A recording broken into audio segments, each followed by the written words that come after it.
Welcome to Bits and Pieces Quilting. Today I want to talk to you about this quilt right here, so stay tuned.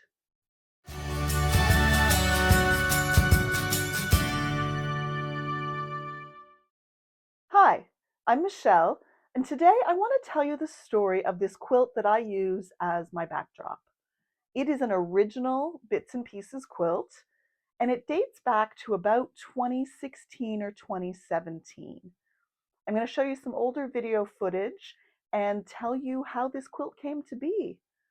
I've written up a pattern because this is an original design, but it's not going to be a complete tutorial to show you how I made it because, as you'll see, these pieces are bits and pieces from a bunch of other projects.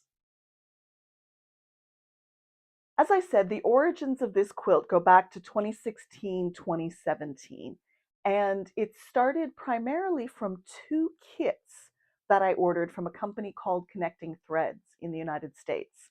The first was my little settee, and I have a couple of photos of this quilt that was finished. I wasn't taking great photos of my quilts way back when, but I do have a couple of photos I found in the archive of this project finished.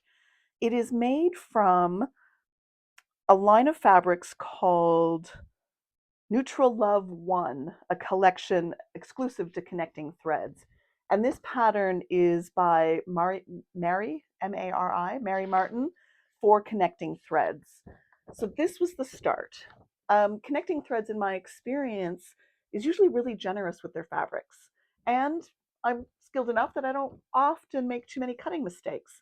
So with a little extra fabric and not very many mistakes, I had some fabrics left, which was great.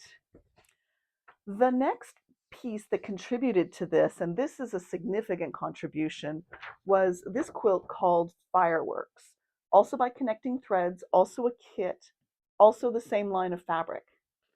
Um, it's called Fireworks. It's actually by Thimble Blossoms for Connecting Threads. Using the photo here is a Bonnie and Camille line of fabric from Moda, but Connecting Threads did it in their Neutral Love 1 collection. And this pattern, and I can't share the pattern with you because it's not mine, but this pattern has a couple of steps that resulted in a number of offcuts. And the pattern is a 4x4 layout, so there were 16 blocks.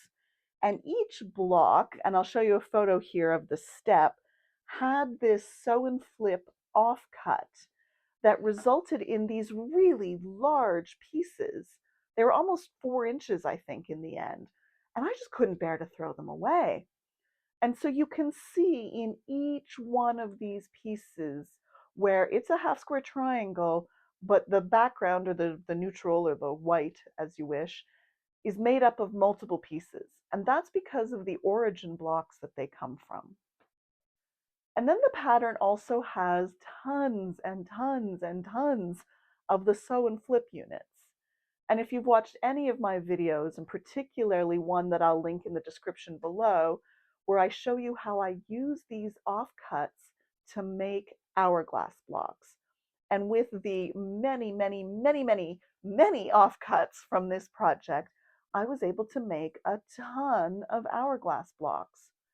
So then I started just to play around with how I could use all of these pieces because they all coordinated.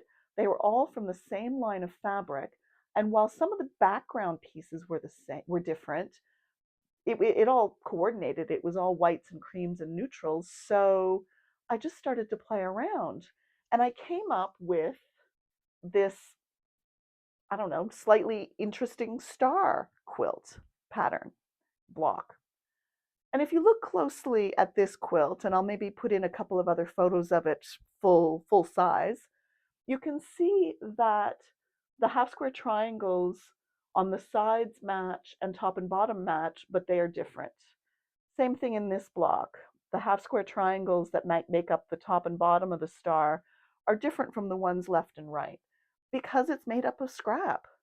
And I'm not sure if the lighting really shows, but the sashing here is completely different than the background fabric.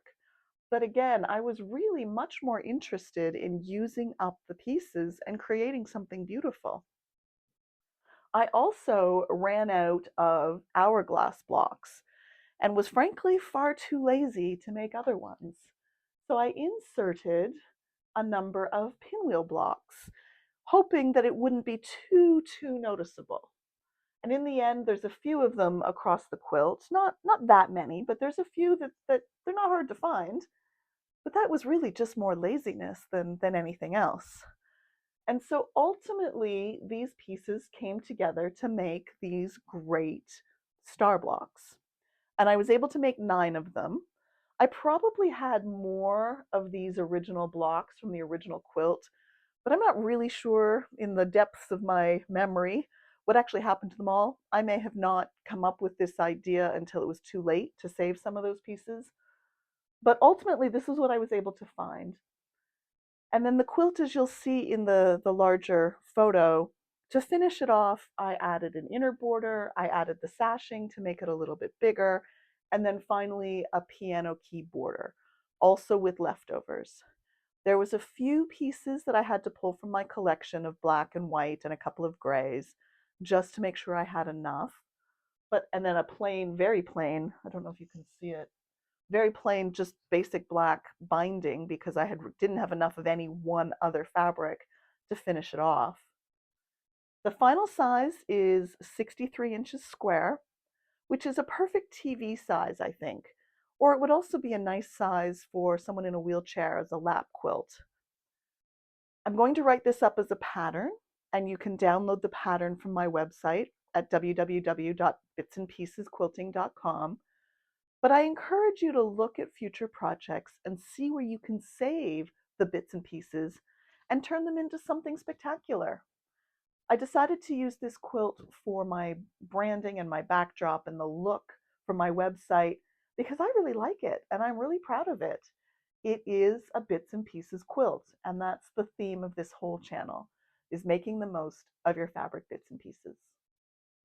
Thanks very much for watching. I hope you enjoyed this video, and I look forward to seeing you next time.